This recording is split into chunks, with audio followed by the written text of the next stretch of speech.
This is MacroVoices with hedge fund manager Eric Townsend, the free weekly financial podcast targeting professional finance, high net worth individuals, family offices, and other sophisticated investors. MacroVoices is all about the brightest minds in the world of finance and macroeconomics telling it like it is, bullish or bearish, no holds barred. Now, here are your hosts, Eric Townsend and Patrick Ceresna. MacroVoices episode 142 was recorded a day early this week on Wednesday, November 21st, 2018, due to the Thanksgiving holiday. I'm Eric Townsend. Price action in gold has been perplexing us since October 11th, so we're bringing CPM Group founder Jeffrey Christian in as this week's feature interview guest. We'll discuss everything from the outlook for gold and silver to the gold-silver ratio, which has gotten a lot of attention recently, to the outlooks for platinum and palladium. The crude oil market has everyone's attention, so we're also bringing Art Berman back for a special follow-up appearance in our post-game segment after the feature interview. Regular listeners will recall that we had Art on the program at the end of September when he observed that oil prices had moved too high and predicted a significant correction to the downside was in the cards. But not even Art was expecting this significant of a correction to the downside, with WTI testing levels more than 30% off of their recent highs this week. We'll be asking Art whether this move is over or if there's more downside still to come.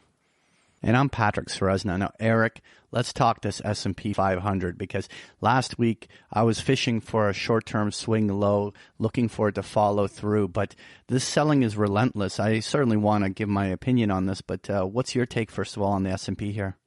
Well, what I've been feeling up through this morning when we got a little bit of a bounce was, wow, it just seems like at every turn that you're looking for which way the technicals might go, it ends up taking the bearish turn. And we haven't really seen, the big signal would be a breakdown below 2,600. We haven't seen that yet, but short of that, we've seen just about everything. And I think what turned it around, at least temporarily, and it doesn't seem to be holding as we're speaking late on Wednesday afternoon, was Wednesday morning around 6 a.m. A report came out which basically interpreted some of the Fed communications and got a lot of people's attention, basically projecting that maybe there's a dovish pivot in Fed policy. And if they raise rates in December, perhaps it'll be the last time that they raise rates, or maybe just one more after that. But very soon in the spring, they will be reversing out of this tightening cycle. Now, I should mention that's exactly what Keith McCullough predicted last week on this program. But it seems like now everybody is onto that particular narrative. At least they were this morning. That was resulting in a bounce. And my feeling and what my plan was to say on the show today, Patrick, is, okay, the bounce is on, but this thing has got to follow through, because if it doesn't, I think we're in real trouble in this equity market. Well, it's only half a day later, and as far as I can see, it's not following through. We haven't moved to new lower lows below yesterday's close, but we're not much above it. I think the really key levels to watch are going to be 2,600, the recent low. If we take that out, then 2,500, which is going to be the low from back in February, is going to be absolutely critical. My instinct, though, just my spidey senses, Patrick, are telling me something's wrong here. It feels to me like this market is about to break, and maybe break big time. I've been saying for several weeks, okay, maybe there's, this is the point where we should see that bounce. We're not seeing that bounce. How do you see it? You're absolutely right. When last week we saw that turn that came in on the Thursday and started to rally, those are the types of triggers that usually would bring in the buy on dip traders, and then we'd see bullish follow through. It certainly was a reasonable place to test whether the upside had any meat on the bone. But what we have seen here is just systematic distribution. The interesting part is that really you could define October sort of as this imbalance through CTA and very large dealer gamma exposures and all of this kind of selling that was driven by liquidity coming just in this big wave or surge. But this selling is far more systematic, almost like those discretionary managers are being forced to rebalance everything, and they're just hitting the market over and over again. And we're seeing that no technical levels are spurring these buyers to come back in with any velocity or any type of a meaningful pop on the upside. downside, that makes it rather dangerous. As we approach this previous low at 2,600, it truly is a line in the sand. If you look using that chart book that we looked at many weeks ago, where I kind of drew on a roadmap of the what ifs. What if this was like the Jamie Dimon bottom? What if this was like back in February? Or what if this was like 2007? Well, this is actually tracking like 2007. And if it was to continue, and I don't want to say this is a forecast, but if it continued to kind of go down that path, the next move is a break of 2,600 that could see another 100 to 200 S&P points on the downside if it was to continue down that same kind of a roadmap. Now, that's why that 2,600 level is going to be so important to watch. I think there's a whole wave of new selling, because that would be a fresh new low for the year, and that would really start to solidify that 2018, in fact, was one very big topping formation. Let's see if that plays out that way. Nonetheless, let's move on to the U.S. dollar, because similarly, the U.S. dollar has all these little reasons to try to start to sell. But every time the dollar seems to drop, the buyers come back and drive it higher. The dollar seems to have some sort of motivation to go higher. We haven't broken that 97, 50 area where the previous highs have been, but it just feels like the dollar wants to go higher here. What's your take on the dollar? Well, I think it does want to go higher, and the resistance now is that dovish pivot narrative that so many people are talking about. Certainly, a lot of what's been driving this dollar rally has been the Fed's hiking cycle. If you believe that the Fed hiking cycle is ending, that really brings question to how much more strength there is left in the dollar rally. And I think that's exactly what the issue is that's affecting the market. And of course, since we spoke to you last week, several banks have recommended short dollar exposure. And, regardless of whether they're right or wrong, those recommendations carry weight. People follow them. They take them seriously, and that results in positioning. The thing is, even as people were putting that positioning on, knocking the dollar down, it started to show some resilience back to the upside this afternoon. So I think we're dealing with a lot of news-driven resistance, but the market still seems to be trying to push through it. And I continue to think at this point, my view is there's reason to question this, particularly if this narrative takes hold that the Fed is done tightening. That could change the game. But short of outright confirmation of that, I think the dollar still wants to move higher.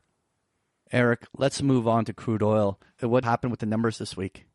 Well, what we saw was on Tuesday a really dramatic sell-off, and I think what brought this about was there was talk on Monday of, okay, look, everybody don't panic. OPEC is going to come to the rescue. They're going to cut production. It's going to be great.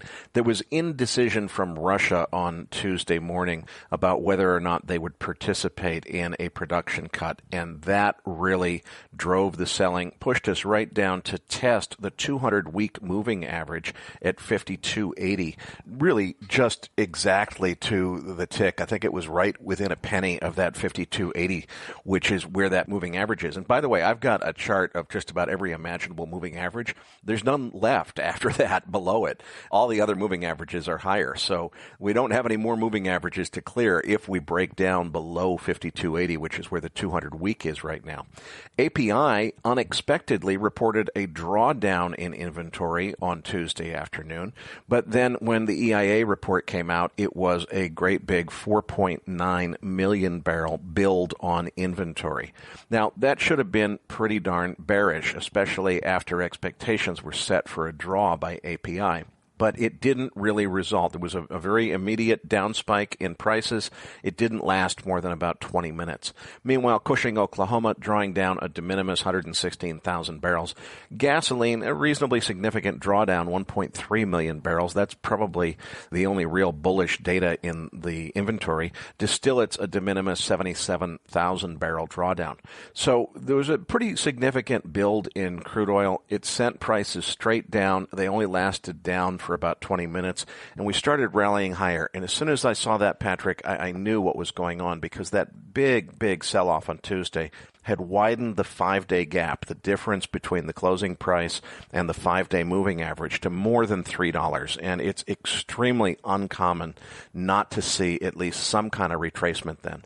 So as soon as I saw the market starting to rally today after inventory and to take out the pre-inventory numbers to the upside, I said, okay, we're headed for the 5-day moving average. No doubt in my mind, that's exactly almost to the tick where we went. Sure enough, as we hit it, we traded right back down to where we started again.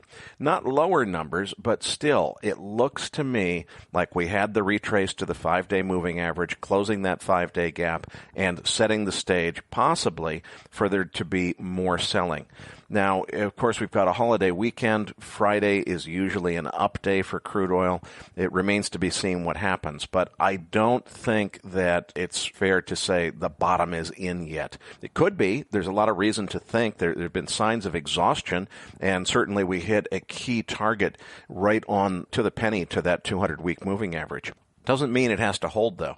So I think this jury's a little bit out, but I'm very open to the possibility that there could still be more downside in this market, especially the way the 5-day moving average was so firmly rejected this afternoon. Remains to be seen what happens over the next several days. Meanwhile, I want to get Art Berman back onto the program because his call was so prescient when we had him on in September, saying that the market was too high, needed to move lower. Well, he got his wish, didn't he? It's definitely lower.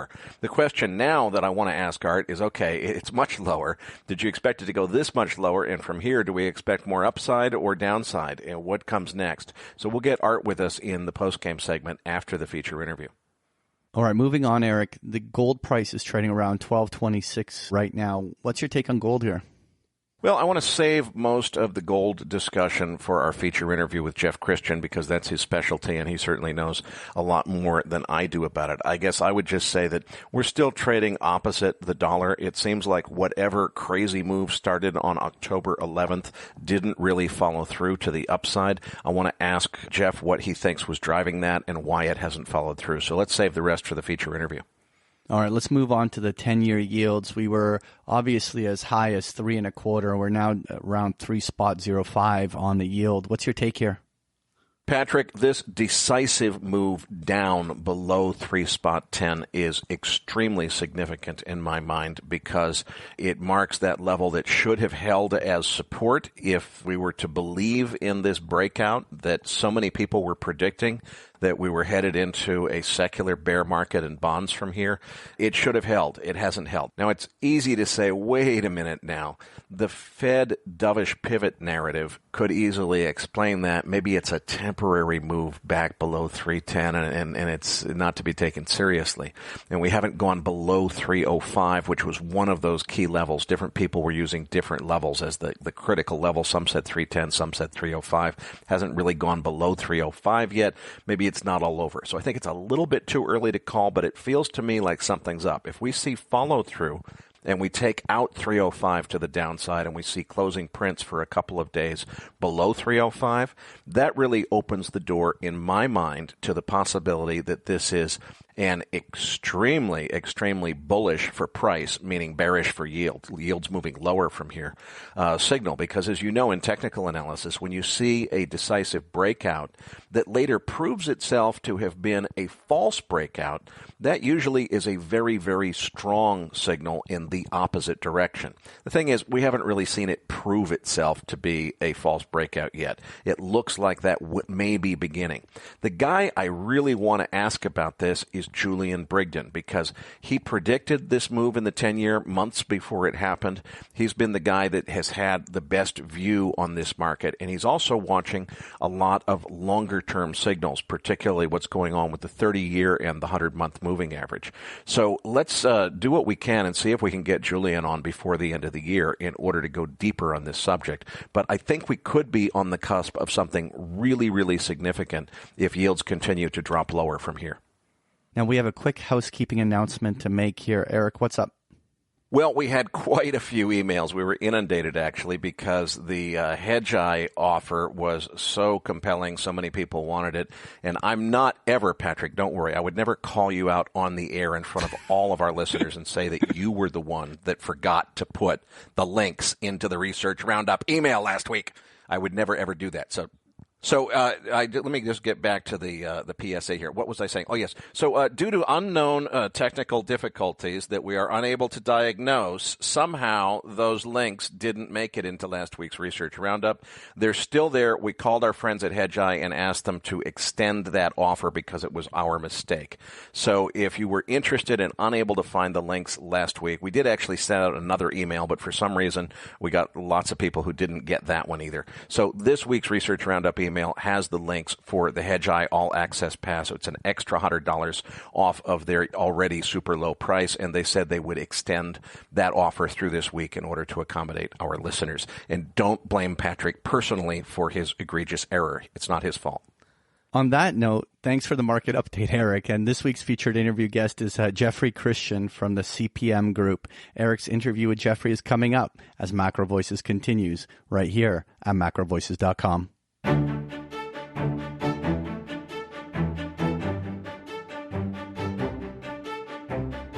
And now, with this week's special guest, here's hedge fund manager Erik Townsend. Joining me next on the program is CPM Group founder Jeffrey Christian, very well known as a precious metals expert.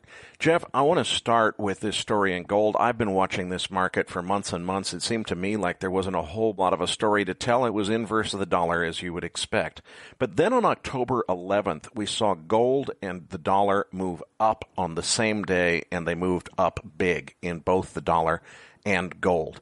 And I think that's perplexed a lot of people. A whole bunch of conspiracy theorists said, okay, that means that the secret Chinese manipulation is over and we're about to go to 2000. But, a couple weeks went by and things have settled down and we're starting to trade lower again. So do you have any explanation of what changed around the 11th of October and how that's played into markets? Yes. As you know, I sort of ignore the conspiracy theories and the conspiracy theorists. And what we thought we were watching in the middle of October was that you had a stock market which was very nervous. You were 2 weeks before the election, and there were all kinds of jockeying about what was going to happen in the election in terms of control of the Congress and also its implication for the economy. And then you had the Jamal Khashoggi murder. And, everybody except Donald Trump in the world pretty much immediately knew that the Saudi government had killed this guy in its embassy and scuttled the body out somehow. And there was a lot of call about, what are we going to do about sanctions against Saudi Arabia, et cetera. And the Saudi response was, hey, if you're going to make a big deal out of the fact that we killed this guy, we will cut back supply of oil, we will jack up the oil price, and we'll throw the world into a major recession or depression. And you saw the stock market come off sharply. You saw gold and the dollar both rise. Now, there are people, and I know you pay a lot of attention to the relationship between gold and the dollar, and we pay some attention to it, but the correlation is not as strong as a lot of people think. And there are times when you see a financial or political crisis, and people rush to the dollar. And there are times when they race to gold, and there are times right when they raced to the dollar and gold. And I think what you saw October 11th and for a week or so after that was people were racing to both the dollar and to gold because there was a serious concern. There's an ongoing concern that we might go into a recession 2019, 2020. Some people are talking about a very big potential recession at that time. And I think that you saw a lot of people very much concerned that the Saudis would follow through on that threat, and that you could see what has been a very top-heavy stock market with prone to, 400, 500, 600-point down days, in fact, fall much, much more significantly, and economic conditions turn much more severe. So our take was that that's what you were seeing. After a week or two, everything kind of quieted down on the Jamal Khashoggi murder and the concerns that the world would do something that would cause the Saudis to trigger a recession. The stock market dusted itself off for a few weeks, and gold came back off. Now the stock market's down again, and gold's back up. So we're starting to see a pattern here of gold doing what it used to do, which is being a safety trade asset when other things are wrong. How does this fit into your overall big picture view of where other markets are headed, and particularly the outlook for gold in coming months and years? our view for most of 2018 was that 2018 would be a relatively quiet year. Gold has been weaker than we thought it would be. We didn't necessarily see it rising significantly in 2018. Our expectation has been that it would rise more strongly in 2019 and going forward, and that you'd see a relatively strong market this year, partly due to tax cuts, partly due to stock buybacks, and partly due to a relatively healthy economy, which actually has been healthier in the United States, China, Europe, and other parts of the world than a lot of people thought it would be at the beginning of 2018. So the gold price has been kind of bumping along. Our expectation is that the rest of this year, you continue to see gold kind of bump along, 1,200, 1,210 on the downside, and maybe 1,240, 1,250 on the upside. But that when you get into the first quarter of 2019, a lot of the economic, financial, and political issues that stimulate investment interest or lack of interest in gold will become more positive for gold and more hostile for stocks and bonds, and that you could see the gold price start to move back higher over the course of 2019 and 2020. And what about silver? What's your outlook there? Our outlook on silver is similar. We're a little bit less optimistic about silver, and we have some concerns about it. The way we interpret what's going on in the market is that investors around the world see gold as quasi-money, a financial asset, a safe haven, and a lot of investors around the world see silver that way, but fewer than see gold that way. And I think that one of the things you've seen over the last couple of years is that investors have focused their residual interest in precious metals has been focused on gold at the expense of silver. You've seen investment demand come down for both of them, but you have seen weaker investment demand patterns in silver than gold. And so silver has suffered at the hands of those investors. We think it'll turn around, but it's probably going to be a little bit more muted of a response than what you would expect to see in gold. Now, I'm very curious about that in particular, because when you say you're less optimistic about silver, something a lot of people have been talking about lately and which you've written about recently, we do have your writing on the gold-silver ratio linked for our listeners in the Research Roundup email. A lot of people are saying, hey, we're past 80-1 now on the gold-silver ratio. Historically, that's got to mean that silver is undervalued relative to gold, but you're saying you think that silver might get even more undervalued, if I hear you correctly.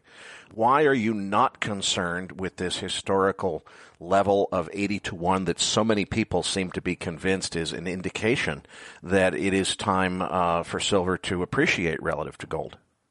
Well, we are concerned. Well, we are paying attention to it. But I think that there is some misstatements being made about the importance of 80-1. It is true that several times in recent years, or recent decades, you've seen the gold-silver ratio get to 80-1 and then it falls back down. But there was a very important period from 1990 through 1993 where the ratio got to 80-1 and then it went to 100-1. And it was above 80-1 for almost 4 years there. So I think that, and if you look at what was going on in the gold and silver markets in that period, you really go back to like 1988 to 1994, there are cautionary tales for the current period in what was going on in the silver market in that period. And that was a period where a lot of investors were abandoning silver. They were selling their silver. They weren't buying as much silver as they had in the first half of the 1980s. And you saw the silver price come down and trade down as low as $351, $352 for about 4 years there before it started to rise. So I think that the fact that silver is undervalued relative to gold is important. But just because it's at 80-1 doesn't mean that it's going to go to 50-1 or 60-1 on short order, because in a similar time and similar silver market conditions to what we're seeing now, silver went from 80-1 to 100-1, and it took 4 years before it got south of 80-1. So, we're just very cautious about being overly optimistic on silver prices solely because the ratio is at 80-1, because I don't think there is really any magic other than self-fulfilling prophecies with that 80-1 number. You know, it's very interesting to me because I've seen so many pieces in the last couple of weeks about this 80-1 ratio, and every single one of them has said clearly this can only mean one thing, which is that silver is undervalued and about to go up. And I kind of think, wait a minute, why wouldn't it mean that gold is overvalued and about to go down? And I guess it's because the people that are metals dealers are the ones that are writing most of these articles. But it really does beg an important question in my mind, which is, if, let's say this, as you say, it's very possible we could go from 80-1 to 100-1, but let's suppose that we do see that 80-1 historical norm rule play out to where that ratio starts to come down. Do you think that there's a scenario there where maybe silver is actually presaging or forecasting an outlook for gold to move down substantially from here before it eventually moves higher? Because certainly we've seen an uptrend in the U.S. dollar. You make a very good point. Yeah, first off, you're talking about a ratio, and there are people who imbue sort of mystic qualities to this ratio that don't really exist. But you make a very good point that it's a ratio dividing the price of one asset versus the other, and that ratio can change because they're both falling, or one's falling and one's rising, or they're both rising at different paces. And you have to sort of go back in history, and you have to say, well, when the ratio has risen in the past, what was going on? And, in the case of what you're saying, when the ratio has come off, what was going on? And in the case of like early 1988, you saw the gold ratio get close to 80-1, and then it fell back to about 57-1. And that was because the gold price was falling. And it was falling more rapidly than was the silver price, because you had been in a period, 1986, 1987, into January of 1988, where the gold price had risen very sharply on the expectations of a recession. You had the Black Thursday, I think it was called, or Black Monday, where the stock market fell very sharply in October of 1987. And a lot of people were concerned that the world was going into a recession, and gold went from $400 to $500 an ounce, and then it came back off. So that ratio improved not because the silver price was rising, but because the gold price was falling faster than the silver price was. And whether or not the silver market is signaling that with gold really depends on what you think about the fundamentals and the investment demand trends in gold and silver. Our view is that at this point, gold and silver investment demand probably are bottoming out, and that what you will see going forward, 2019, 2020, it will be stronger investment demand for silver and stronger investment demand for gold, predicated on the economic environment that we see coming out and going forward from here. If the economic environment and the stock market and the dollar are stronger than we expect in 2019, 2020, then you could see a further ratcheting down of investment demand for both gold and silver, and you could see that ratio move upward, toward 100-1 before you saw the ratio reverse and fall. But we don't predicate our price views on our views of the ratio.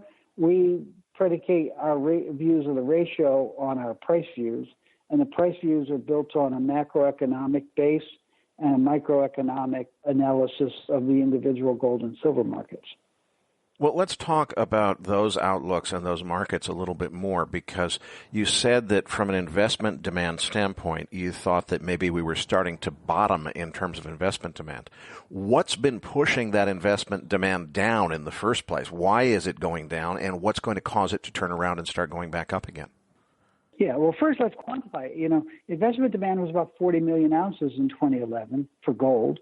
Net physical demand for gold in 2011. It was about 37.5 million ounces in 2012, but you started seeing large gross sales and large gross purchases at that time. And then, over the last couple of years, it's been 19 million ounces estimated investment demand in 2017, 20 million ounces this year. Right?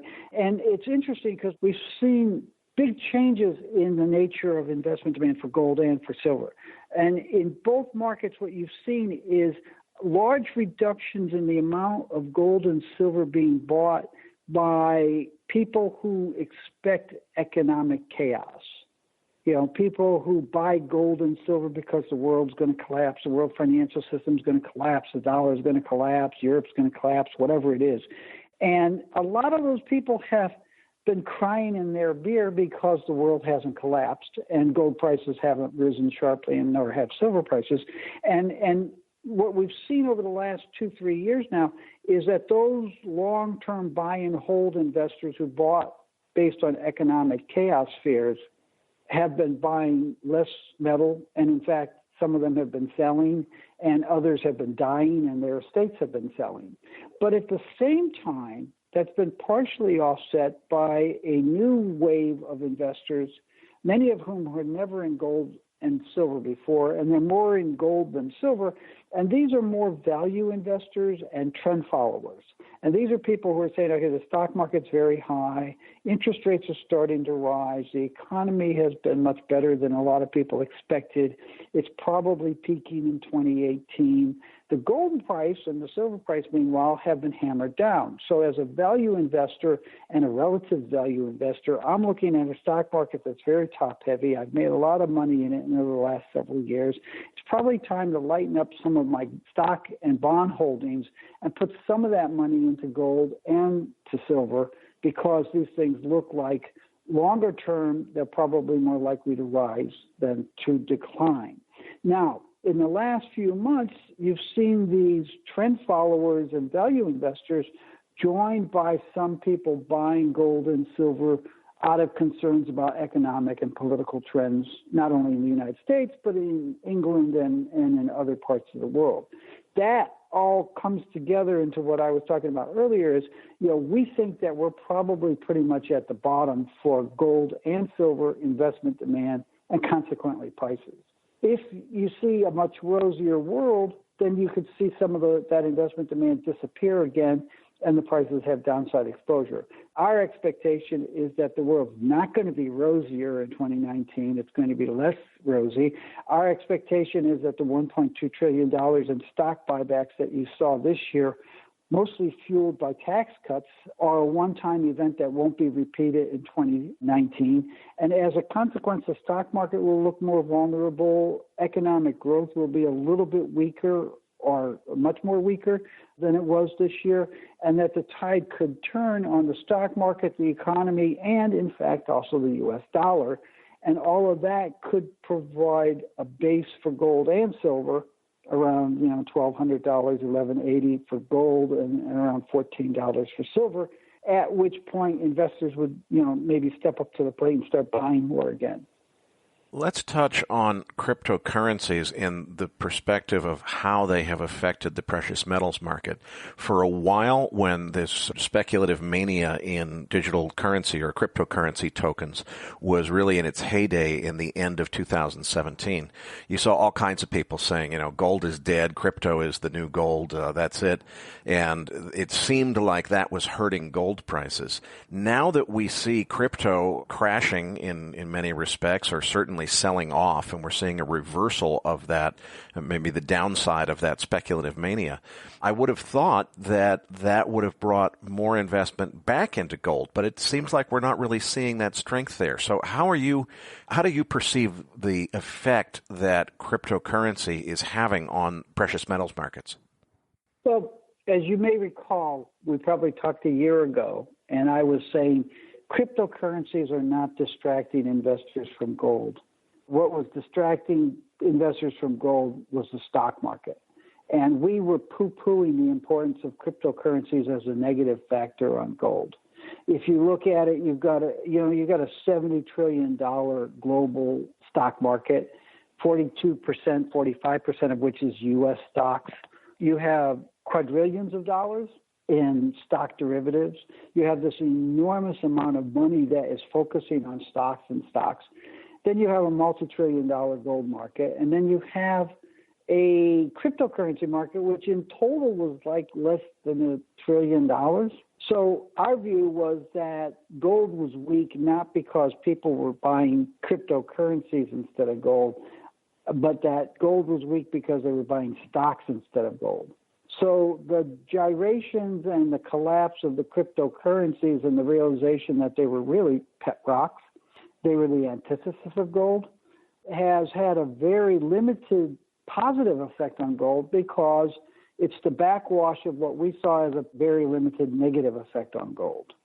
And if you want to see a positive effect on gold, wait for the stock market to fall significantly, and then you'll see money moving into gold. Because cryptocurrencies were always sort of like a bad joke to some of us.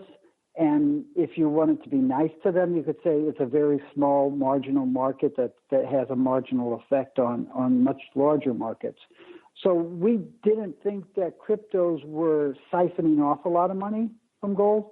And with the realization that cryptos are the antithesis of gold, the ultimate Ponzi scheme, you haven't necessarily seen a positive effect on gold. It seems like a lot of your message, Jeff, is really that what we can expect from gold has a lot to do with the things it does depend on, which I guess are the dollar and the stock market. So why don't you share with us your outlook for the dollar and the stock market and how that is going to play in, as well as politics for that matter, into where you think the gold market, you think it's headed higher eventually, but it sounds like not right away. Yeah. Well, let's start with the stock market because, there have been various economic analyses by Sober and by The Economist who have indicated that a lot of the strength in the U.S. dollar has in fact reflected the strength in the stock market. And that what you're really seeing is a lot of investors around the world saying, okay, the U.S. economy is better off than other economies.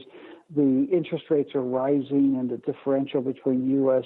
treasuries and other sovereign bonds is expanding. And the stock market in the United States is doing much better than the rest of the world. So they've been buying dollars in order to buy into the U.S. stock market and U.S. assets. So a lot of it comes down to the stock market, and then you go back to the stock market and say, well, why has the stock market been rising? Well, it's been rising primarily because of the big fillip of tax cuts this year and because of the stock buybacks. And it's very interesting because people, I made this point someplace last week, and somebody said, yeah, well, earnings per share are up. And I said, right, because the number of shares are down. And what you have to really look is, what are corporate earnings doing, not earnings per share. And corporate earnings are lagging earnings per share because of the stock buyback. You have a U.S. industrial corporate base that has been decapitalizing for many, many years now. If you look at the tax cuts, U.S. corporations get something like $1.5 trillion in additional revenue this year from tax cuts and tax rebates and tax paybacks and stuff. And of that, something like 1.1 or 1.2 trillion went into stock buybacks, and about 300 or 400 billion went into actual capital investment in the companies. These are companies that are decapitalizing. That's not good for the U.S. economy in the long run. It's good for stock market investors in the short run because they're getting their cash out. And it makes the stock market stronger. It makes stock prices rise because there are dollars chasing fewer number of shares. And it makes the stock market look that much healthier.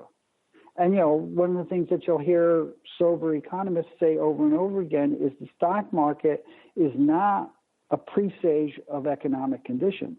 Or as my old boss at Goldman Sachs, Leon Cooperman, used to say, the stock market has predicted 15 of the last 4 recessions. It's not necessarily a good measure. So just because the stock market's rising doesn't mean that the U.S. economy and U.S. industry and U.S. corporations are doing well.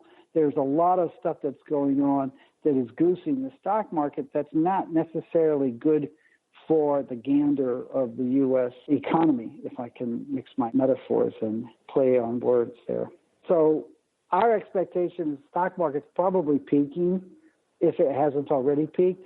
There are a lot of people talking about 30, 40, 50% decline in the stock market at some point. We think that will happen. It may not happen in 2019, 2020. It may not happen until 2023 or 2024.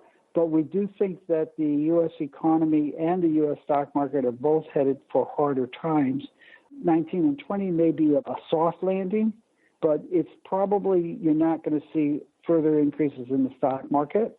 You do have a lot of political things that are going to be happening starting in the first quarter of 2019 that could have negative implications for foreign investors' attitudes toward investing more in the United States.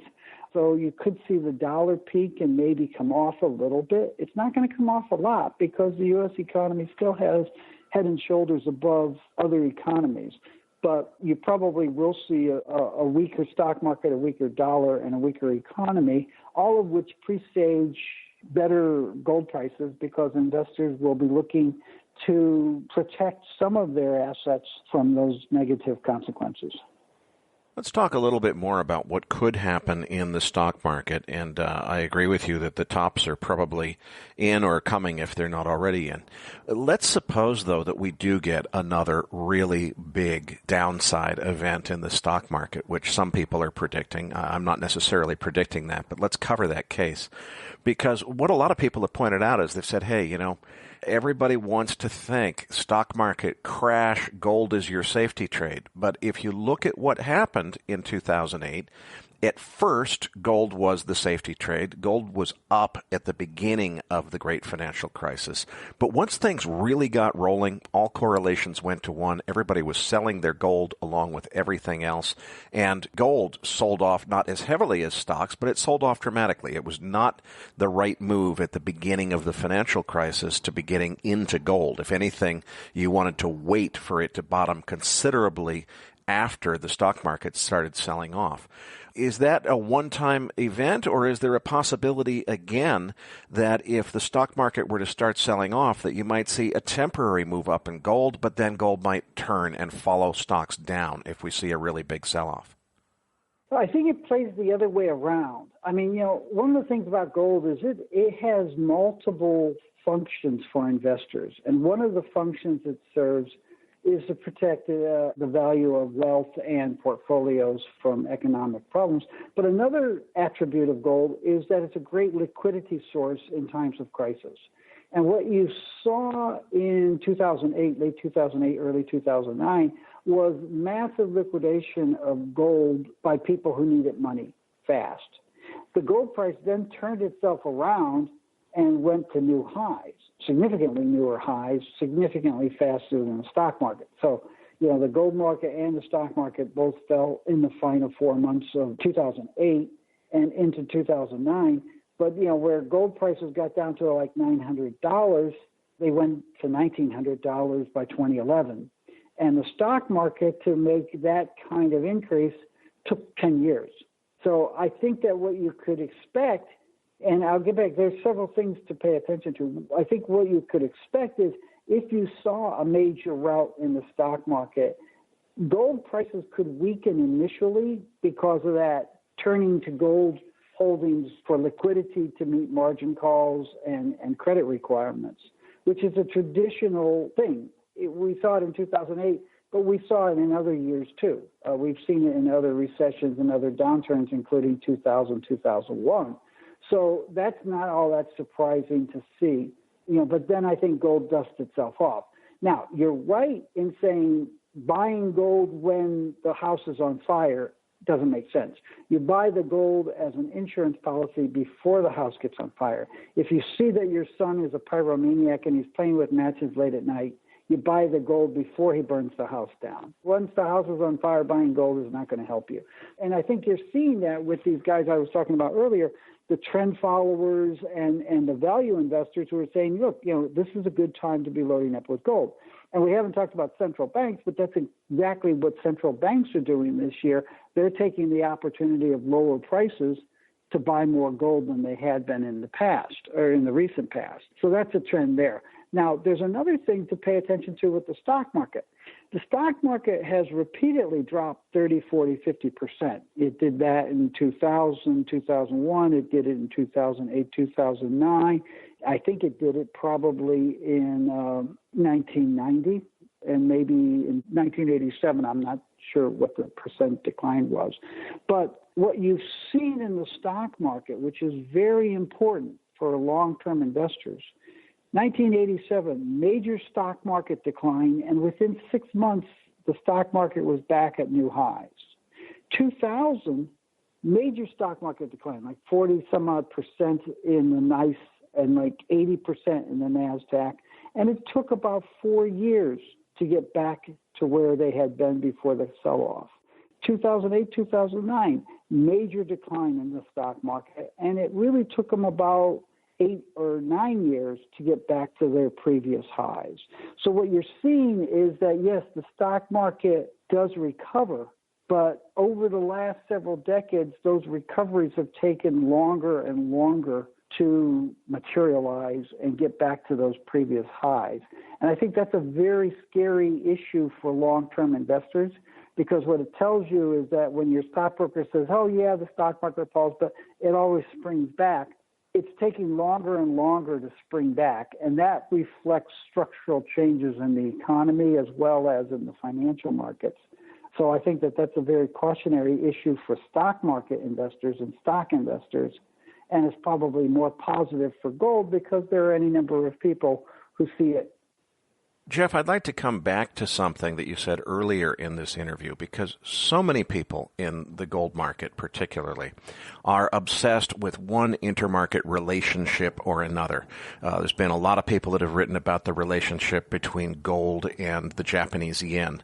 Recently, we've seen a stronger correlation with the Chinese yuan, and I'm sure there's lots of others. Everybody's got some explanation as to what the secret sauce is for figuring out through some intermarket relationship what gold's going to do next. But I think you said earlier you almost ignore intermarket correlations at CPM Group. What's going on there? It sounds like you don't believe that they have the value that a lot of other people do. Please elaborate. Well, I think markets are interrelated, but the relationships are much more complex than a lot of people want to admit. So, our view is that real interest rates are the key to the valuation of gold and everything else in the world. But if you look at the correlation between real gold price changes and real interest rate changes, it's zero over time. It really is zero over time.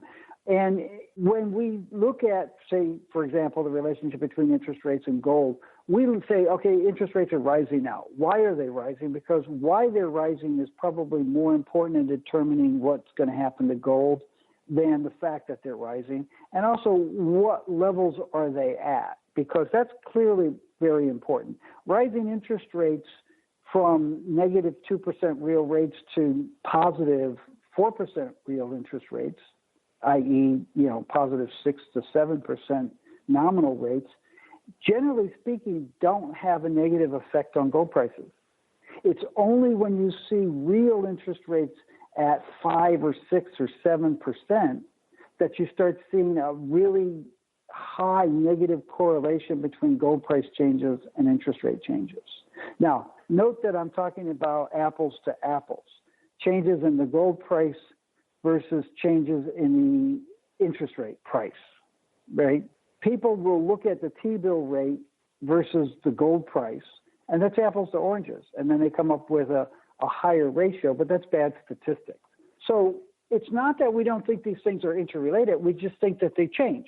If you look at the relationship between, say, gold and the dollar, and again, you got to look at percent changes in the real gold prices and percent changes in the real dollar, inflation-adjusted dollar.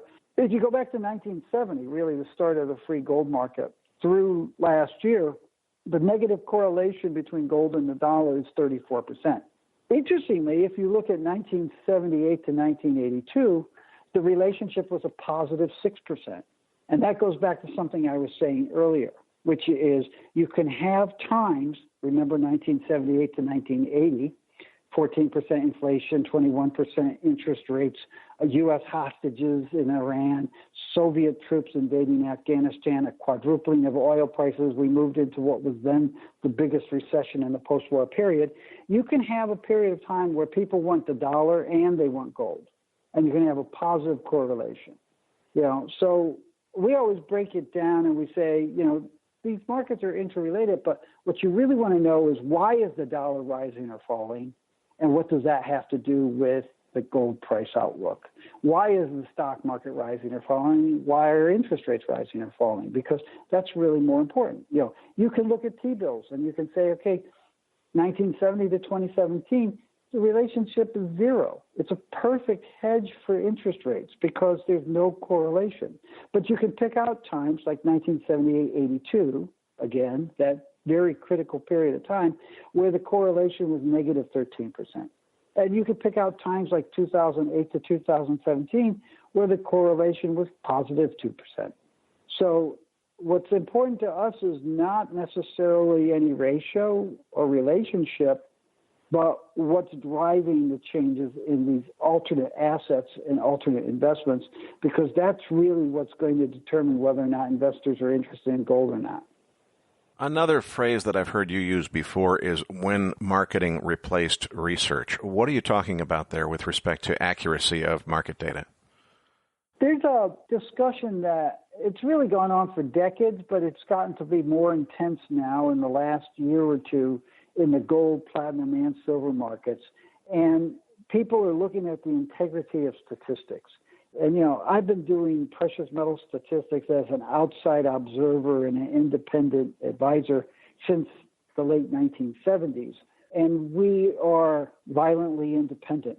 But over the last couple decades, what you saw was the rise of people who provide gold, silver, platinum supply demand statistics because they're marketing gold, silver, platinum group metals.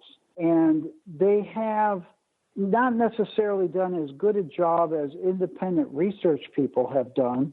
And in some cases, it's just sloppiness, or they don't have the contacts, or they don't have the will to do as good a job. But in some cases, I think you have to say, and I know that you can say this because I've heard the conversations, I've been part of the conversations, people want to have numbers that are bullish because they're in the business of marketing these metals. So, for example, if you look at any of these metals, one of the things that happened starting around the early 1990s was marketeers started including investment demand with fabrication demand in their supply-demand balances. Now, commodities research 101 is that you take total supply and you subtract fabrication or consumption demand, depending on the commodity, and that gives you a surplus or a deficit. And you don't include investment demand with fabrication demand because investment demand is a completely different beast.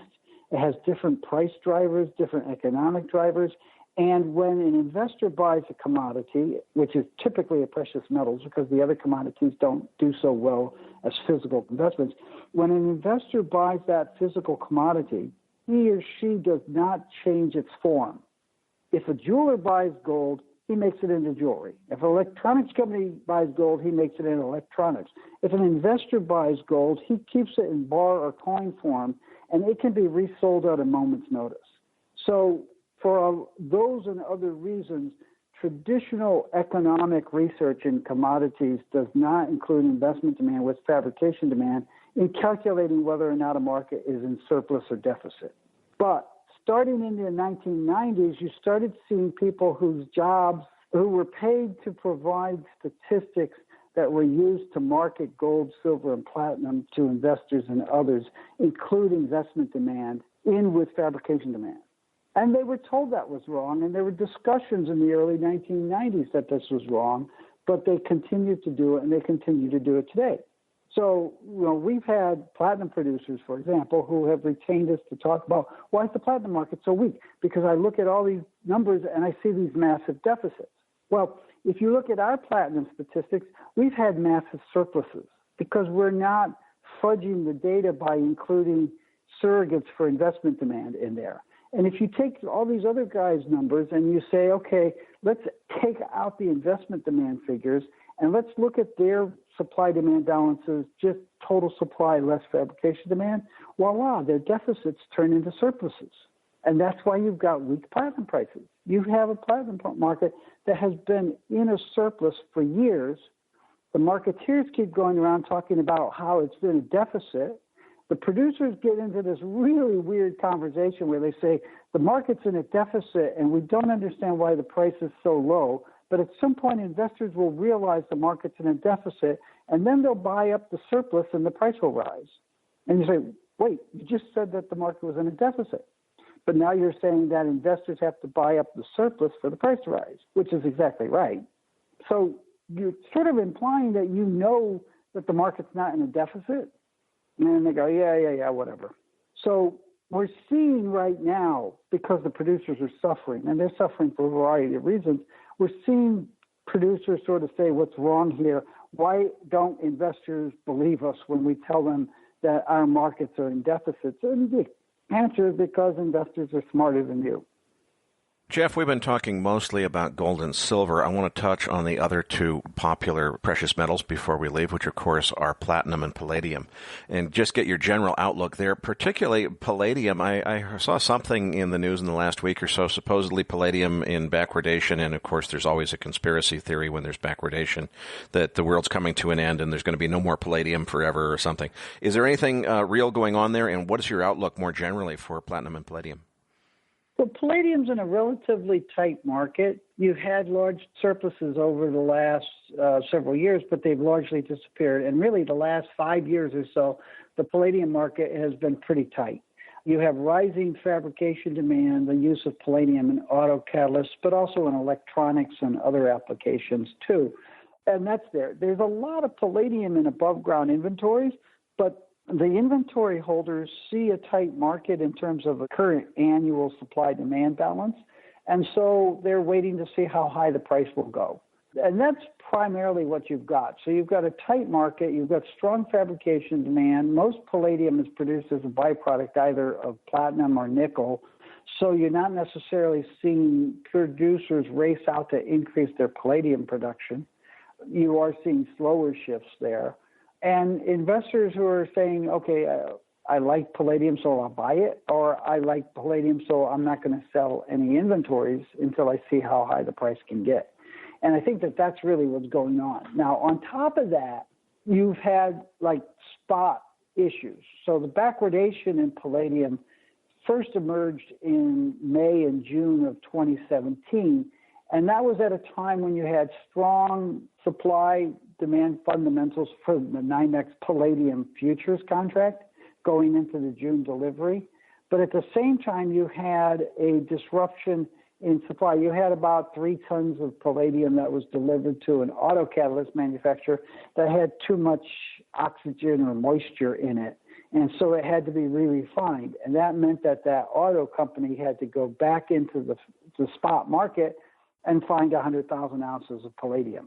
And that's when we tipped over into a backwardation. And once you get into that backwardation, then there are any number of participants. It's not a conspiracy. Anybody who's looking at their screen can say, wait a second, you've got very high open interest on the NYMEX relative to reported and registered inventory. So I think that every time we get into this 3-month cycle of delivery, the active months are March, June, September, and December, you could expect the palladium price to rise as the people who are short those active months have to buy them back and roll their positions forward.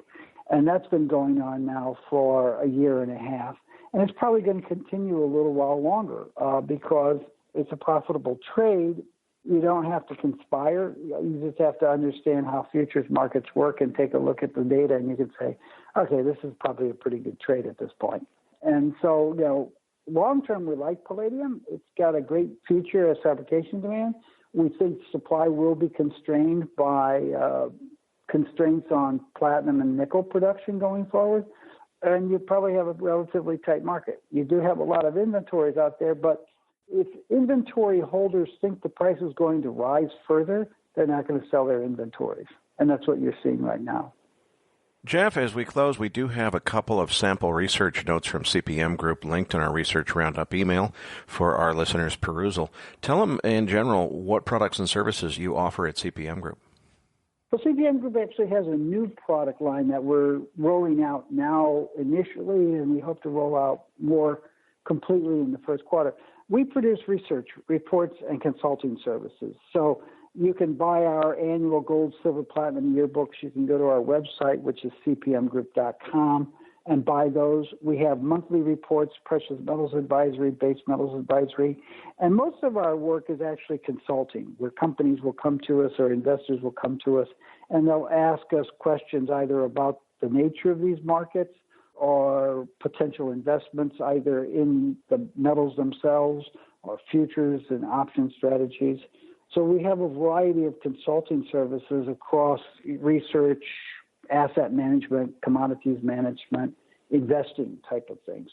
The new product is that we're taking our short-term buy and sell recommendations, and we're building out with various internet platforms that we will sell these short-term trade recommendations, spot, futures, options, gold, silver, platinum, palladium. We'll sell them either as individual trade recommendations, or you can subscribe to them and get everything that we produce over the course of a month.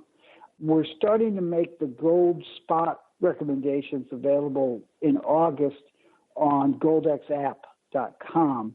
But then we're talking to a variety of other groups about rolling out the futures, options, and also spot recommendations for silver, platinum, and palladium.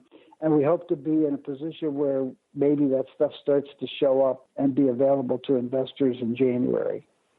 Well, Jeff, I want to thank you for a fantastic interview. Patrick Ceresna and I will be back as MacroVoices continues right here at MacroVoices.com.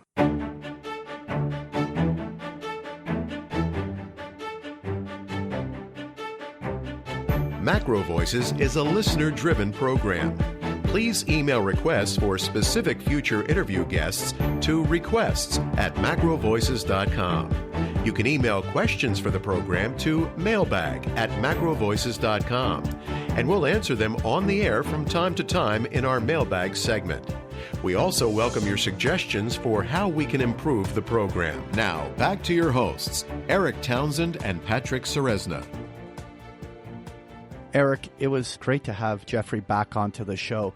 What I took away really was the comments that he made on intermarket relationships of gold. And what I have always noticed in the markets, because I love the study of intermarket relationships, but he's dead on that they're always changing. You know, I remember a period where the stock market seemed to hang on every single move in crude oil, and then that intermarket relationship stopped, and it didn't work the same way it did in the past. And so it was interesting to see how those things evolve. But I really like this point generally that those intermarket relationships, while they're valuable, they're not consistent over time. What did you take away from it?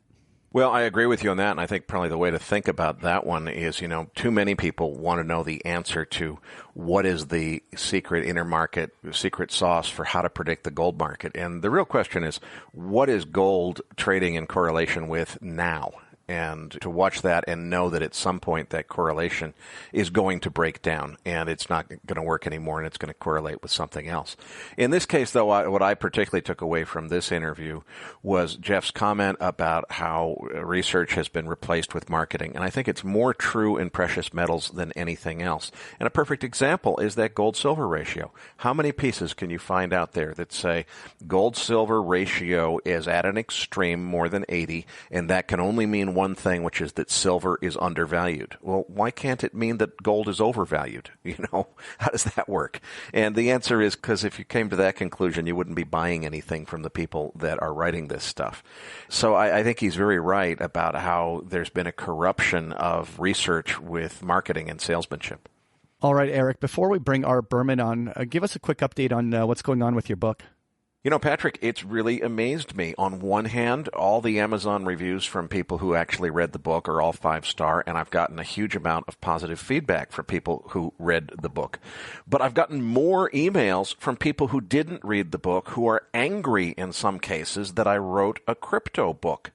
And it blows my mind that anybody could have listened to our post-game conversation last week and still thought I wrote a crypto book. So if you're disappointed that I wrote a crypto book, I didn't write a crypto book. The book is not about Bitcoin or blockchain. The book is about why digital currency technology over the next 20 to 30 years is going to completely change the world that we live in. As I predict in the book, I don't think cryptocurrency is going to play nearly as big of a role in that story as everybody in the crypto community is anticipating. So I certainly welcome critical feedback about the book, but the critical feedback that is about the fantasy that you have in your head about a book that I never wrote is kind of weird. It's creepy, really. So I hope if people are interested in the book that they'll read it. If they're not interested, that's fine too. I respect your choice. But please don't send me angry emails about a book that I never wrote. It's really kind of silly. In any event, though, the people that have read it seem to love it. So it's been quite interesting. And just as a final comment, for those of you that actually did read the book, for a first-time author like Erik, it's really important to get those Amazon reviews. So if you enjoyed the book, please leave a review on Amazon. But Erik, I want to bring Art Berman into the conversation. How you doing, Art? I'm doing well, thanks. Now, Art, you sent us a fantastic chart book, and our listeners can find that attached in the Research Roundup email as well on the website. Now, Art, I want to ask you, what's going on in the oil markets? Like when you were on the show last time, you came on and gave us a pretty bearish spin on it. But were you this bearish? Like this oil drop, wow, it's just been a straight line move from $77 on WTI down to, at the time when we're recording, we're trading near just around 53 handle. What's your take on this? What's going on, and how do you see this playing out from here? Well, that's a great question, Patrick, and I think that the markets have characteristically, at least over the last couple of months, way overreacted. I suspect in the case of, oil going to, WTI going to 53, it's more than just oil markets that are involved in that reaction. I mean, there's some sort of a broader financial, structural response going on here. But, having said that, I don't think that oil is way too low. It's definitely on the extreme end of where I expected it. And you're absolutely right. The time of the reaction, the rate of the reaction was extreme. But again, that seems to be the way of things. I mean, we saw what I called in a recent post a panic attack, that the price of oil went up so quickly back in second half of September, very early part of October, for no apparent reason except fear factor of Iran shortages. And when it turned around, it did it in spades. We're seeing the same thing in the gas market right now. After months and months of being unfazed at super low inventory levels, all of a sudden the price of gas just went, shooting up through the ceiling. And, again, markets just seem to be overreacting, and I don't really have a good explanation for it because I'm not an expert on the mechanics of how markets work, but that is what I see. Art, let's go ahead and jump into your slide deck, because on slide number 2, you've got the comparative inventory yield curve chart, and I just want to put my own little endorsement in for this. You've used this chart for a number of years. I remember at one point when they changed the rules so that they would legalize the export of crude oil, I got a little bit skeptical about some of your forecasts. I thought, boy, Art, I don't know. It seems to me like maybe you're talking apples to oranges now that they've changed the rules. But sure enough, your yield curve chart was incredibly predictive. Your calls were spot on, and it's been amazing how well you've called this market. So congratulations. But my real question now is, where on the yield curve should we be based on your predictions here? First of all, for people who are maybe not familiar with this yield curve, explain what it is, but particularly tell us what it's predicting in terms of where the WTI price should be right now compared to the 53 handle that we're actually seeing as we're recording this on Tuesday afternoon. Right, Eric. Well, slide 2, I think, says what needs to be understood about comparative inventory in the yield curve. So very quickly, let's just look at the slide on the right, which is sort of easier to understand. And this is just comparative inventory versus time. Comparative inventory being the amount of oil that's in storage compared to the 5-year average for, in this case, with WTI, that particular week. And so what we see there is the red is a deficit that is less than the 5-year average, and the yellow or the gold is a surplus. And so this particular graph just really nicely summarizes what happened with the oil price collapse in late 2014-15. You can see on the left-hand side of the graph, we go from red to Yellow, it says November 2014, oil prices collapsed. Comparative inventory built to a maximum in April 2015, then started working down. Price of oil started going up. We went into a deficit in March of 2018. Oil prices got the highest they have in a number of years, and now we've built back to a surplus. So you take that same data, price, of course, being the blue on that right-hand curve, and just cross-plot WTI versus comparative inventory, and that's the graph on the left. And so, putting it simply, we were on what the interpreted fit between there is what we call the yield curve, those points. So the red points are 2014 through the middle of 2017, and we were on a yield curve that suggested we crossed the 5-year average at about $75. And then at about mid-2017, I started wondering, it looks like we're maybe heading off to a somewhat lower y-axis intercept. That's the blue points. And sure enough, that seems to be supported by the data. We intersected at about $70 or $65 rather, built to a maximum, and now we're going back basically in the other direction. So the answer to your question is, should we be at $53? And the answer is, depends on what the storage number is tomorrow. But my sense is that we've overshot, that the amount of storage addition that would be required to get us to 53 is probably not realistic. So the market is having a panic attack in the reverse direction as it did in late September, and now we're overshooting the yield curve is my sense. So Art, moving on slide 3, we're talking more about this comparative inventory chart. What are we looking at here on chart 3? Patrick, slide 3 is looking at OECD, which is, of course, developed nations of the world, minus the United States. And so one of the potential criticisms of comparative inventory is that I'm looking at U.S. oil. Maybe U.S. oil doesn't reflect the world, and that's a fair question, although, experience tells me that as goes the U.S., so goes the world, but on oil at least. Nonetheless, what I've done is I've taken OECD oil storage, subtracted the U.S. out of it, and done exactly the same thing that I explained on slide number 2, and the results are similar. Obviously, this is a monthly data versus WTI, which is weekly, but what we see there is a red trajectory intersecting the 5-year average higher, a blue that began in the middle of 17, and what it shows us is that we've now built to above the 5-year average. But I think the significance of the lower trajectory needs to be explained, and what that's saying is that the market has been expecting that a lower price is needed to keep supply in balance than previously.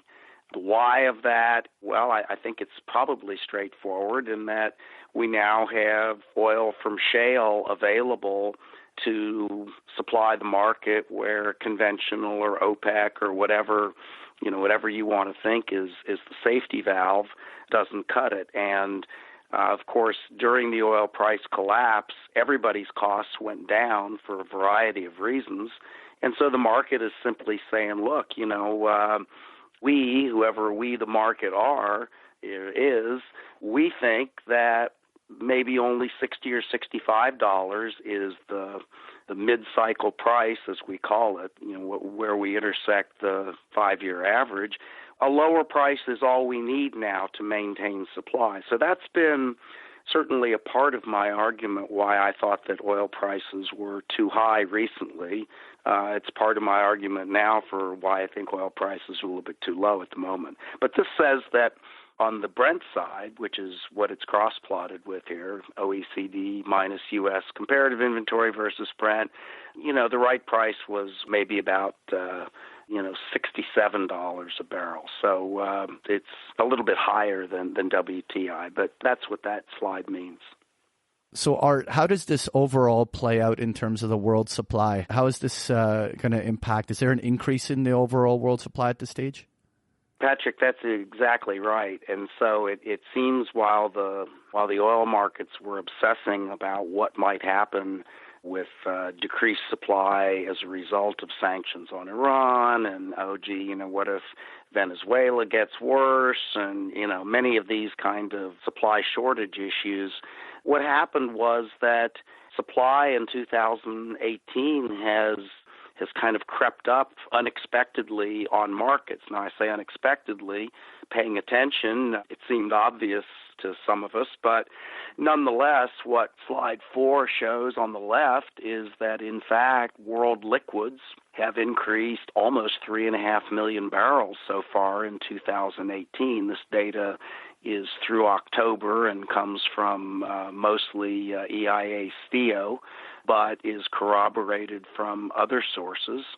And where is that oil coming from? We know that OPEC, particularly Saudi Arabia and Kuwait and the UAE, have been pushing very hard to increase production, and they have. But the graph on the right shows that, yeah, some of it's coming from the usual sources, OPEC, Russia, United States, but a lot of it is coming from what's labeled as rest of world, which is, sort of everybody else.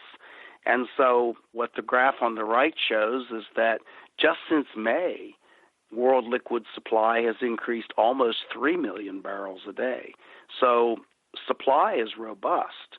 And what it suggests is that it's kind of simple. If you raise oil prices, guess what? That provides an incentive for people to drill, and if they drill more, they produce more. It's kind of basic economics.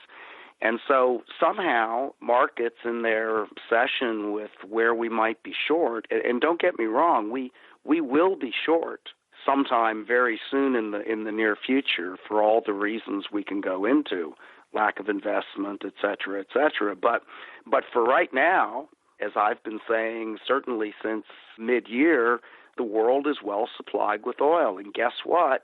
The comparative inventory yield curve says, we told you so. So that's really where we're at on supply.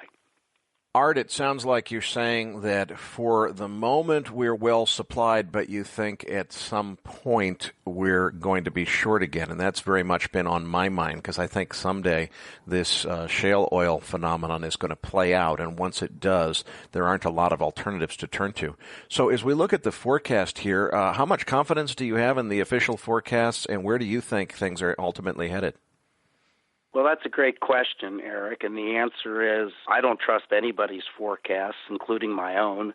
So I think that kind of says it all. But having said that, this is what we have. I mean, this is the best information we have for now. So most of what you're looking at in the two graphs on slide 5 has already happened, okay? So, I mean, everything through certainly the third quarter of this year and fourth quarter is not that much of a stretch. So, really 85% of what you're seeing has already happened, and so the rest, of course, is speculative. But what I'm showing here on the left, this is a combination of OPEC and EIA data. I use EIA simply because it's the only agency that forecasts supply forward. IEA and OPEC just forecast demand. And what this shows is that the world has entered a supply surplus beginning in fourth quarter, which, of course, just began a couple of weeks ago. That surplus is anticipated to increase to a fairly whopping 1.5 million barrels a day by the second quarter of 2019, and then decrease again, approaching balance. So, as you said in your question, and as I said to Patrick on the last slide, the world is well supplied with oil now. That doesn't mean that we're going to be well supplied for the future very far, because our options become more and more limited and more expensive as we go forward. And that's kind of what the slide on the left is saying, that we'll reach a surplus maximum about mid-year, maybe, if you believe it, and then get back to balance. And then, who knows what's going to happen in 2020, but my suspicion is that, it won't be that far off into the future, assuming the economy doesn't crater, today being a great day to to question whether that's in fact going to happen or not, but we'll leave that there. Sometime in the very near future, 2020, 2021, who knows, we will start to feel real supply tightness. But the final point I want to make on this is the second graph. I've averaged through all of these quarterly data points, partly to smooth out the uncertainty going forward. And what I'm showing here then is just a kind of period averages of supply growth. And so this is a little bit scary if you want to know the truth, because what it shows is that the surplus that we are identifying right now seems to have really begun in the very early part of 2018, when we thought, now we're finally out of the woods on the oil price collapse and oversupply, and everything's going to get better from now on. And of course, it shows it, lasting through the length of the forecast through 2019. But the part that's a little scary is the magnitude of this thing is not a whole lot lower than what put us into, full oil price collapse just a matter of 4 years ago or so in the latter part of 2014.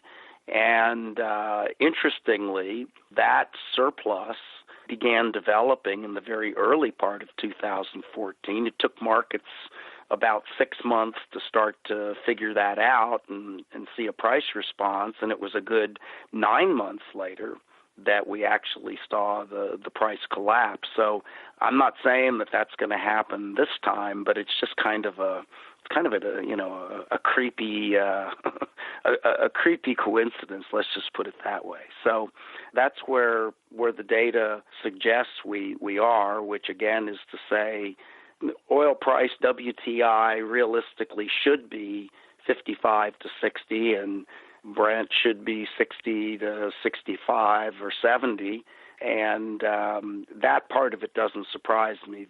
The fact that we've gone somewhat lower, I suspect, and I hope will adjust its way back to equilibrium before too long. But again, that's barring some larger financial problem that so far is unclear. Something else I want to point out, Art, on the bottom of the slide is artberman.com, because that's where your blog is, and it is one of the very best free resources that I know on the internet. You're constantly posting blog posts. The blog is completely free. There's no subscription fee, and it's the same quality of graphs and charts that we see here. Before I let you go, though, you are going to be joining us on January 19th in Vancouver, BC, Canada, for our second MacroVoices live event. What are you going to be speaking to us about? I'm going to be speaking principally on the themes that we've touched here toward the end, which is kind of looking at oil supply and price from both sides. The short term, which looks like we'll be, still talking about oversupply in January when we're together in Vancouver, which, by the way, I'm really looking forward to. Should be really exciting to be among the kind of speakers and guests that you'll have there. But I really do want to keep us focused on where we're going. And where we're going is ultimately a potential supply crisis, which will put us in a whole different scenario with not only oil prices but global economics. So that will be the theme and the subject of what I want to talk about in Vancouver, Eric. Well, we look forward to seeing you in Vancouver, and you'll have plenty of opportunity to network with our attendees. One of the biggest things we got out of Toronto is people wanted more FaceTime with the speakers. So we've got 2 receptions instead of 1. Plenty of opportunity for our speakers and attendees to get to know one another while enjoying a cocktail and the view from the top floor of the Hyatt, which of course overlooks the spectacular waterline there in Vancouver. So Art, we'll see you in Vancouver. All right, Eric and Patrick, it's always great to talk to you, and really, really looking forward to getting together and speaking with your other guests and, of course, all the attendees. So thanks for the invitation, and see you there. And speaking of Vancouver, I want to give all of our listeners a quick update. We did have early on some problems with the Hyatt. It seems to all have been reserved now. We have noticed that there's quite a few of you that have reserved your tickets for MacroVoices Live, but have not booked yet at the Hyatt. Please be assured those problems should be resolved by now. If you do have any difficulty, please email us and we'll get to the bottom of it right away.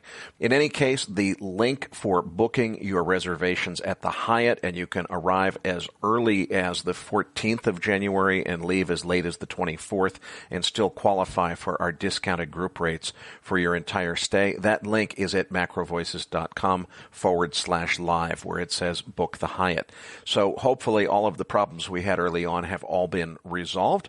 And on that note, we're going to wrap the show up here for this week. Patrick, tell them what they can expect to find in this week's Research Roundup email.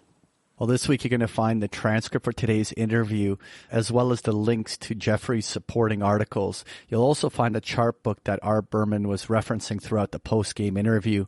You'll also find an interesting blog post from Variant Perception titled The Italian Doom Loop, and an interesting article from the South China Morning Post suggesting China is underestimating its $3 trillion debt. You'll find this and so much more in this week's Research Roundup. So that does it for this week's episode. We appreciate all the feedback and support we get from our listeners and are always looking for suggestions on how we can make the program even better. Now, for those of our listeners that write or blog about the markets and would like to share that content with our listeners, send us an email at researchroundup@macrovoices.com or tag it with the MVRR hashtag on Twitter, and we will include it in our weekly distributions. If you have not already, follow our main Twitter account at MacroVoices for all the most recent updates and releases. You can also follow Erik on Twitter at Erik S. Townsend and myself at Patrick Ceresna. On behalf of Erik Townsend and myself, thank you for listening, and we'll see you all next week.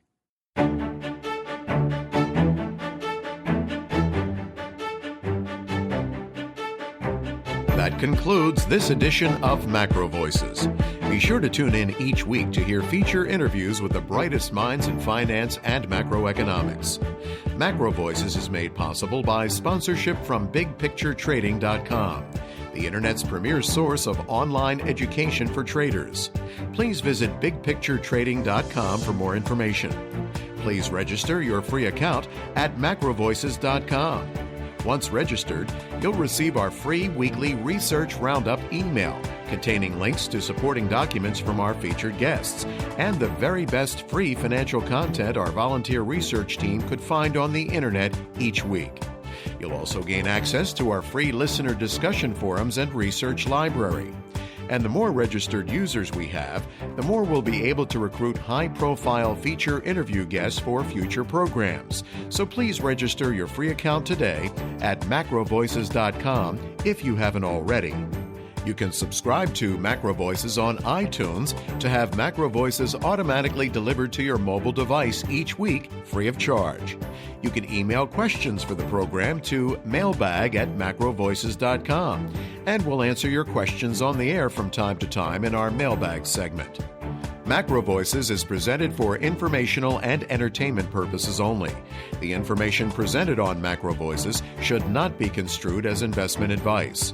Always consult a licensed investment professional before making investment decisions. The views and opinions expressed on MacroVoices are those of the participants and do not necessarily reflect those of the show's hosts or sponsors.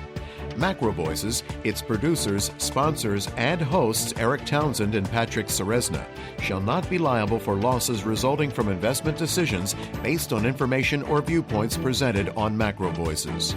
MacroVoices is made possible by sponsorship from BigPictureTrading.com and by funding from Fourth Turning Capital Management, LLC.